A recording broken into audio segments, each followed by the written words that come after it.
Hello, I am Roope Kausela and I'm presenting my thesis of forecasting retail investor fund flow using machine learning. So here are the sections that we are gonna go through in this presentation, starting with the introduction.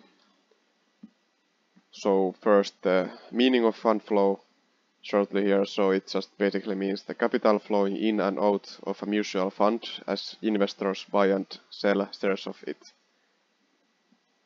So as the name would suggest, just the total money flowing in and out of a fund.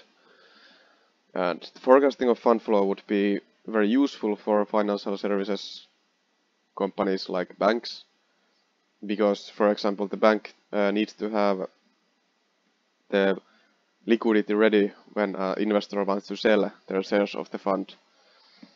And the bank doesn't want to end up in a situation where a lot of investors would be wanting to sell their shares at the same time, and the bank wouldn't have the cash ready for that. And then the challenge here is that financial time series often are very noisy, and so is this fund flow data, meaning that it has very low signal to noise ratio and is very hard to predict. And there are three research questions in this thesis. First, can fund flow be predicted using machine learning? The second, what factors predict fund flow? And finally, what machine learning method performs the best in fund flow prediction? And this is done in collaboration with Actia, so their funds and data is used here. Then problem formulation in short. So we have daily frequency time series data available here, and the data point is then identified by fund denoted by G and day T here. And the label for each data point is defined as the total fund flow of the next 30 days. So we are basically predicting the forward rolling sum here. And also two alternative label definitions were tested here, and also local models in addition to global models were tested. So global model here means that one model is trained for all of the funds, where local model means that we have a separate model for each of the funds. However, neither of these label definitions or local models provided any performance gain on any of the methods, so this will not be discussed further in this presentation. Then the methodology and data. So in the dataset concept here we have 5 stock funds. Initially also 5 bond funds were included, but they had to be dropped during this project due to insufficient data and not enough time to fix the data. And the dataset for each of the 5 stock funds starts from 2006, and with these 5 funds this makes to total of around 22,000 data points in the dataset. And in addition to the fund flow data, also 6 other datasets are used here for feature creation for the models. So the market price of the funds, then VIX volatility index, then Euribor 6-month interest rate, then Citi index, which is measuring the performance of the stock market compared to the expectations, then Google Trends, and then finally AAII sentiment, which is a weekly investor survey in the US, which provides percentage of people that are bullish or bearish or neutral on the market currently. 5 different methods are compared here. So deep learning, gradient boosted trees, linear regression, ARIMA and ETS. And for linear regression, a model used by Lowe in his study of FunFlow is used. And for deep learning, this temporal fusion transformer architecture is used. This is a model created specifically for time series forecasting, and it has performed well on many benchmarks on time series forecasting tasks. And then CatBoost Python library is used for the GPT implementation.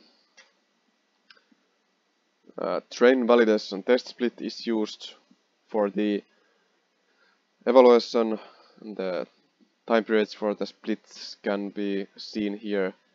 This creates roughly an 80-10-10% split. Out of sample R2 and RealMi are the metrics used here for evaluation, and for RealMi the baseline model used is the naive prediction, which means just predicting the last 30 days, the sum of last 30 days as their prediction. So then the results. Here are the selected features for GPT model. So these are the features found which provided the best performance on the validation set.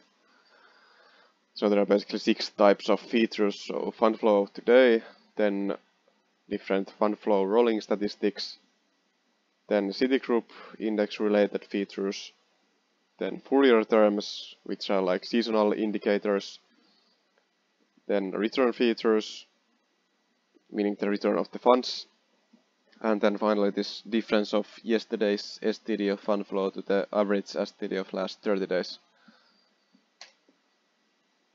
Then here is the model comparison on validation set and train set.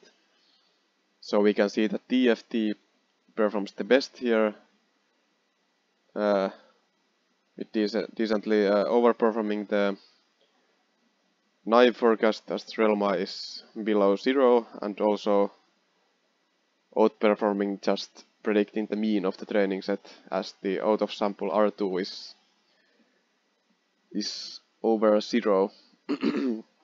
And also we can see that TFT signals a lot less overfitting here compared to the other models, especially GPT, which has like a big gap between the train and validation set here. Then the test metrics. The test metrics here were calculated in the end of the study, so they were not used in any way during the project to have like true measure of the out of sample performance. And we can see here that they actually are not very good. The RealMi looks good, but then out of sample R2 does not look good. This implies that the performance of these models is basically equal to just predicting the training set mean on the test set. And then, well, there can be many reasons for this, but this is the result. So then in conclusion, the answer to the first research question was concluded negative, as seen there that the test results were not good. Then for the questions 2 and 3, validation metrics are used to answer this, as the test metrics are not meaningful, as the models are not able to predict on that period. But then validation metrics can still be used to answer these questions, even though then they lose a little bit of credibility. But anyhow, it was observed that FunFlow related features increase validation performance on all of the models, and then additionally return and city index related features increase validation performance of the GPT model. And the rest of the datasets did not improve performance on any of the models. And this lacked FunFlow and FunReturn being useful predictors of FunFlow is a consistent result with several previous publications. For the question 3, TFT was observed to be the best performing model based on the validation results. And also another note here is that the TFT used raw data here, so TFT's automatic feature extraction outperformed using GPT with manual feature engineering here. And then also it's noted that the performance achieved with the LR model used or similar LR model as used by Lowe in previous study, it achieved similar performance as the value reported by Lowe. So the performance of this model is roughly consistent with Lowe's study. And this is the end of the presentation. Thank you.